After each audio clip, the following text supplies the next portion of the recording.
2026 August 9 Siraj editorial.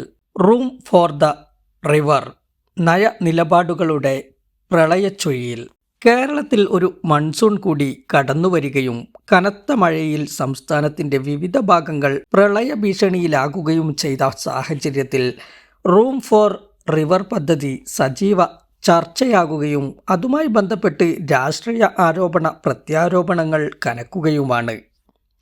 2019 room for river പദ്ധതിയെക്കുറിച്ച് പഠിക്കാൻ Netherland സന്ദർശിച്ച അന്നത്തെ മുഖ്യമന്ത്രി പിണറായി വിജയൻ പദ്ധതി കുട്ടനാട് മേഖലകളിൽ നടപ്പാക്കുമെന്ന് പ്രഖ്യാപിച്ചെങ്കിലും നടപ്പാക്കിയില്ലെന്നും വിദേശയാത്രയ്ക്ക് വേണ്ടിയുള്ള ടൂറിസ്റ്റ് പ്രൊജക്റ്റ് മാത്രമായിരുന്നു അതെന്നും UDF ആരോപിക്കുന്നു.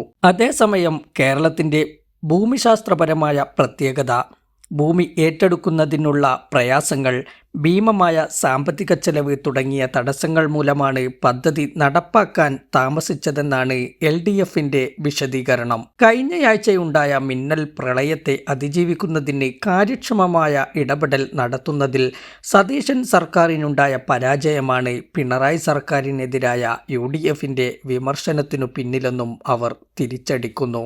ഈ ആരോപണ പ്രത്യാരോപണങ്ങളിലെ വസ്തുത എന്തായാലും പ്രളയം പ്രതിരോധിക്കാൻ പദ്ധതി നടപ്പാക്കേണ്ടതിൻ്റെ അനിവാര്യതയിലേക്ക് വിരൽ ചൂണ്ടുന്നതാണ് കേരളത്തിലെ സമീപ വർഷങ്ങളിലെ ഓരോ മൺസൂൺ കാലവും. സംസ്ഥാന ചരിത്രത്തിലെ ഏറ്റവും വലിയ പ്രകൃതിക്ഷോഭങ്ങളിലൊന്നായിരുന്നു 2018 മഹാപ്രളയം. തുടർന്നുള്ള മിക്ക വർഷങ്ങളിലും സംസ്ഥാനത്ത് അതിശക്തമായ മഴയും മേഘസ്ഫോടനങ്ങളും ഉരുൾപൊട്ടലും മിന്നൽ പ്രളയങ്ങളും അനുഭവപ്പെട്ടു. കാലാവസ്ഥാ വ്യതിയാനം കേരളത്തിലെ മഴയുടെ സ്വഭാവം തന്നെ മാറ്റിമറിച്ചു.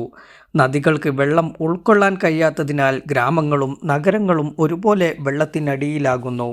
ഈ സാഹചര്യത്തിൽ പ്രളയങ്ങളെ കേവലമൊരു ദുരന്ത നിവാരണ പ്രശ്നമായി കാണാതെ നെതർലാൻഡിലേതുപോലെ ശാസ്ത്രീയമായ നദീതട പരിപാലന വിഷയമായി സമീപിക്കേണ്ട കാലം അതിക്രമിച്ചിരിക്കുകയാണ്. 1993 1995 ഉണ്ടായ മഹാപ്രളയങ്ങളെ തുടർന്നാണ് നെതർലാൻഡ്സ് പ്രളയത്തെ നിയന്ത്രിക്കാനുള്ള മാർഗത്തെക്കുറിച്ച് ആഴത്തിൽ ചിന്തിച്ചതും റൂം ഫോർ ദ റിവർ പദ്ധതിയിലേക്കെത്തിയതും.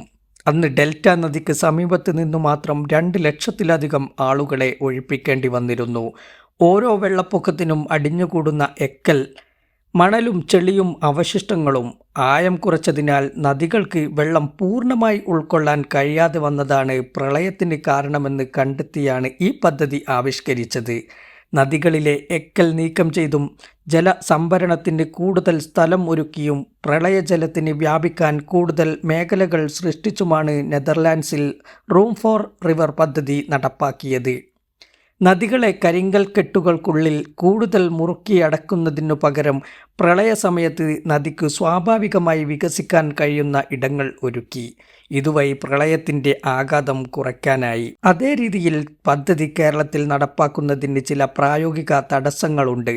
2 നാടുകളിലെയും നദികളുടെയും കായലുകളുടെയും ഭൂമിശാസ്ത്രപരമായ സ്വഭാവം ഒരുപോലെയല്ല. താരതമ്യേന സാവധാനത്തിൽ ഒഴുകുന്നതാണ് നെതർലാൻഡ്സിലെ നദികൾ.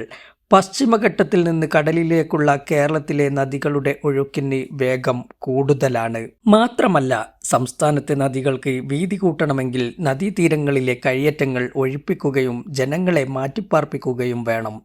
നദീതട നിവാസികളിൽ പലരുടെയും തൊഴിൽ ജീവിതം നദികളുമായി ബന്ധപ്പെട്ടതുമാണ്. അവരെ ഒഴിപ്പിച്ച് ഭൂമി ഏറ്റെടുക്കുമ്പോൾ അത് സാമൂഹിക പ്രശ്നമായി മാറുകയും കോടതി കയറുകയും ചെയ്യും. അതേസമയം റൂം ഫോർ ദ റിവർ പദ്ധതി എന്ന ആശയം കേരളത്തിൽ തീരെ അപ്രസക്തമല്ല.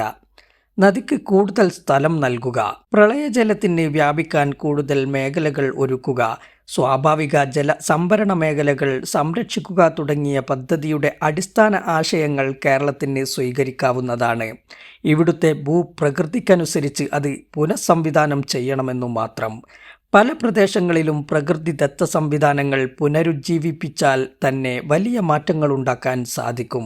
നികത്തിയ തോടുകൾ തിരിച്ചുപിടിക്കുക, അടഞ്ഞ കൈവഴികൾ തുറക്കുക, നദീതീരത്തെ അനധികൃത നിർമ്മാണങ്ങൾ നീക്കം ചെയ്യുക, പാടശേഖരങ്ങളും കണ്ണീർത്തടങ്ങളും സംരക്ഷിക്കുക തുടങ്ങിയ നടപടികളിലൂടെ പ്രളയത്തിന്റെ ശക്തി കുറയ്ക്കാനാകും. പ്രകൃതി ദുരന്തങ്ങൾ കക്ഷി രാഷ്ട്രീയ അതിർവരമ്പുകൾ നോക്കിയല്ല വരുന്നത്. നാടിന്റെ മൊത്തം നിലനിൽപ്പിനെയും ജനങ്ങളുടെ ജീവനെയും ബാധിക്കുന്ന ഗുരുതര വിഷയമാണത്. അതുകൊണ്ട് പദ്ധതിയെക്കുറിച്ചുള്ള വാഗ്വാദങ്ങളും ആരോപണങ്ങളും അവസാനിപ്പിച്ച് പദ്ധതി നടപ്പാക്കുന്നതിന് പാർട്ടികൾക്കിടയിൽ യോജിപ്പും സഹകരണവും രൂപപ്പെടേണ്ടതുണ്ട്. രാഷ്ട്രീയ വിവാദങ്ങൾ ഇനിയും വരും, പോകും. സർക്കാരുകൾ മാറി മാറി വരും. അപ്പോഴെല്ലാം സംസ്ഥാനത്തെ നദികൾ ഒരേ ആവശ്യമാണ് ഉന്നയിച്ചുകൊണ്ടിരിക്കുന്നത്: ഒഴുകാൻ സ്ഥലം തിരികെ തരൂ എന്ന ആവശ്യം ചെവിക്കൊള്ളാൻ ഇനിയും കാലതാമസം നേരിട്ടാൽ 2018 ശക്തമായ പ്രളയങ്ങളെയായിരിക്കും അഭിമുഖീകരിക്കേണ്ടി വരിക. സർക്കാരുകൾ മാറുമ്പോൾ പദ്ധതികൾ മാറ്റിവെക്കപ്പെടുന്ന രീതിയാണ് കേരളത്തിൽ. മുൻ സർക്കാരിൻ്റെ ലൈഫ് പദ്ധതി പുതിയ സർക്കാർ മരവിപ്പിച്ചത് ഉദാഹരണം. ഈ ദുർഗതി റൂം ഫോർ റിവർ പദ്ധതിക്ക് വരരുത്.